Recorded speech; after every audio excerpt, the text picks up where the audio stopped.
yang sangat bangga disebut dengan nama 3 generasi. Kenapa dia berfirman, akulah Yahweh Abraham, Yahweh Ishak, dan Yahweh Yakub?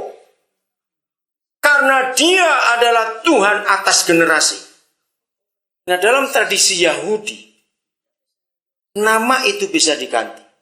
Misal sambil contoh, ya masing-masing kita bisa nanti akan nyebutkan. Misalnya, keluarga Chuk Pengwi. Kalau dia takut akan Tuhan, maka dia mengajarkan anaknya takut akan Tuhan. Lalu Ferry menikah dan dia takut akan Tuhan. Dan Ferry punya anak. Misalnya anaknya Ferry namanya Yonatan misalnya. Dan Ferry mengajarkan kepada Yonatan untuk takut akan Tuhan dan hidup benar di hadapan dia. Maka masyarakat itu bisa menyebut, lihatlah Tuhannya Pengwi, Tuhannya Ferry, dan Tuhannya Yonatan. Ngerti? Yang sudah punya cucu, mari kita perhatikan. Kalau kita takut akan Tuhan sungguh-sungguh, anak-anak kita kan seperti itu. Sekarang kita semua lihat Alkitab ayat 15. Termasuk kalian yang belum menikah. Kalau saudara laki-laki, sebutkan nama itu. Kalau saudara perempuan, sebutkan juga nama keturunanmu. Jadi begini bacanya 15 ya. Maka beginilah firman Yahweh semesta alam Tuhan Israel. Keturunan Fredisim, misalnya begitu, masukkan nama itu. Tak akan terputus melayani aku sepanjang masa. Sebut nama kita masing-masing. Mau kita baca seperti itu ya. Rani Siloy atau siapa lagi? Ayo, 1, 2, 3. Maka beginilah firman Yahweh semesta alam Tuhan Israel. Keturunan Daniel Alexander tak akan terputus melayani aku sepanjang masa. Sebut nama saudara. Amin. Ini janji yang Tuhan berikan saudara. Kalau kita hidup benar di hadapan Dia. Maka itu Tuhan kita kalau bicara soal keturunan, soal pernikahan, Dia hebat sekali. Karena Dia mikir itu jauh. Bagian yang terakhir. 2 Samuel pasal 7. Saya kagum pada firman ini saudara. Sangat luar biasa. Ayat yang ke-18. Hari itu Daud baru selesai dilantik jadi raja atas seluruh Israel. Ya, hari itu. Setelah pelantikan, maka Raja Daud mencari Bapa di surga. Lalu masuklah Raja Daud ke dalam. Kemudian duduklah ia di hadapan Yahweh sambil berkata, siapakah aku ini, ya Yahweh Tuhan? Dan siapakah keluargaku? Sehingga engkau membawa aku sampai sedemikian ini. Setiap kali saudara kita melihat masa lalu kita. Ya, lalu kita ada sampai hari ini. Kita melihat kekurangan-kekurangan kita. Kita melihat semua yang kita alami waktu kita masih kecil. Lalu kita bisa jadi seperti ini. Seharusnya semua kita berdoa seperti Daud ini. Siapakah aku? Siapakah keluargaku? Lalu Bapa sudah membawa kita sampai sedemikian ini. Betul tidak? Nah, Daud mengucap syukur kepada Yahweh. Ayat 19 saudara. Dan hal ini masih kurang di matamu, ya Yahweh Tuhan.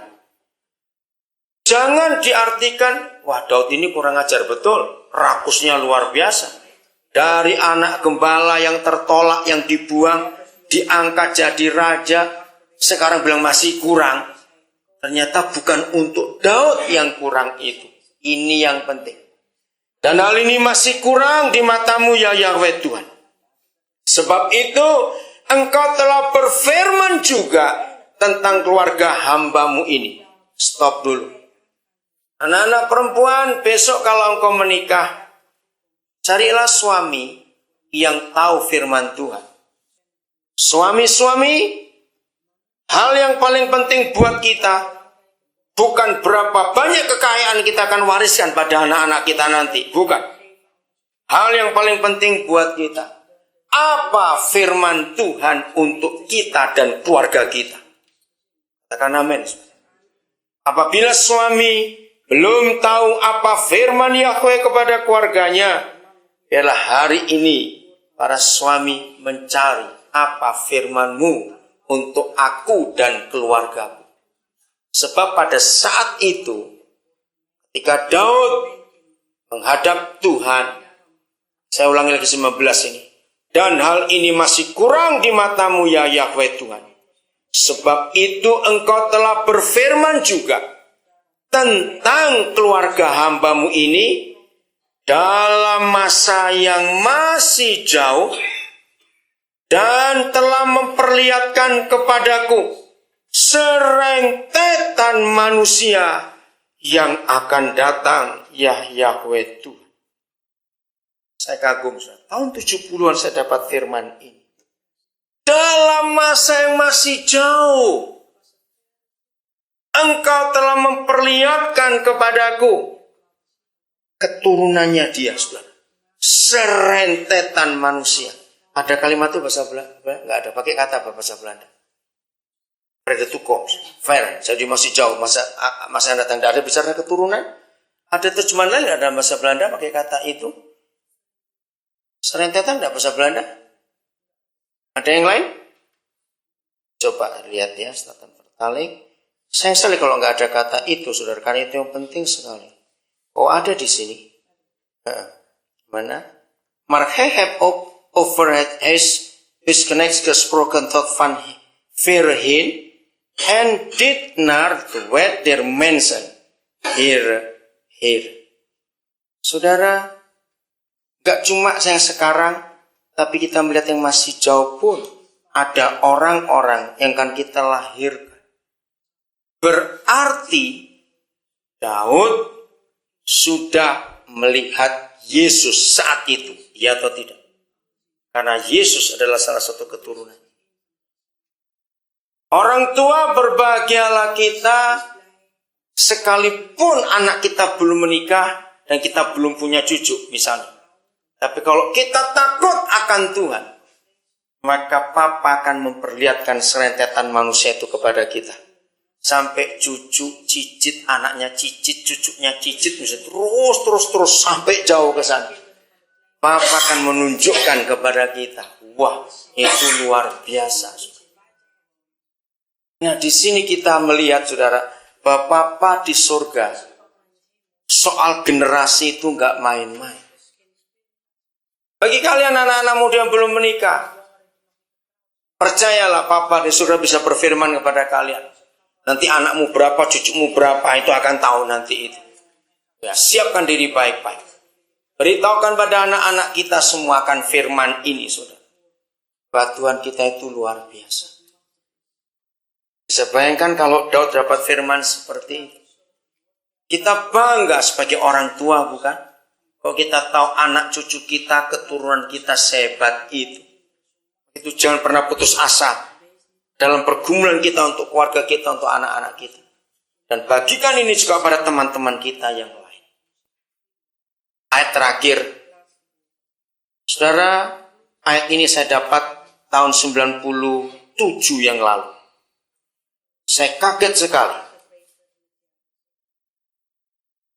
Waktu itu siang hari, saudara. Kira-kira jam 2. Saya ada di rumah, yang sekarang rumah itu ditempati oleh Pak Edo. Saya lagi santai, saya ingat saya duduk di lantai.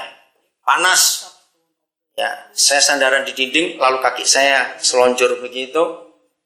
Sambil saya merenung. Memang saya lagi gak pengen tidur siang itu. Saya merenung. Tiba-tiba Roh Kudus bilang, kamu ke asrama. Saya bilang, Papa, anak-anak sedang tidur. Kok jam 2 anak tidur? Nanti mereka bangun jam 4, setengah 5, itu baru main-main. Tapi didorong ke asrama. Oh, saya pikir penting ini. Saya keluarkan motor saya berangkat. Berapa kilo itu dari rumah ke asrama? Waktu itu masih di Agape. 7 kilo, kira-kira 7 kilo. Panas, saudara, jam 2. Dan begitu nyampe, anak-anak sedang tidur. Akhirnya saya cuma lihat aja mereka sambil saya berdoa. Terus ada beberapa guru yang gak tidur, saya ajak ngomong sebentar. Saya balik ke rumah lagi. Saya tahu kalau sudah begitu, pasti Papa ingin bicara pada saya. Saya siapkan Alkitab saya. Saya kembali duduk, ya, bersandar lagi. Saya nggak tutup mata, kepala saya sandar ke dinding.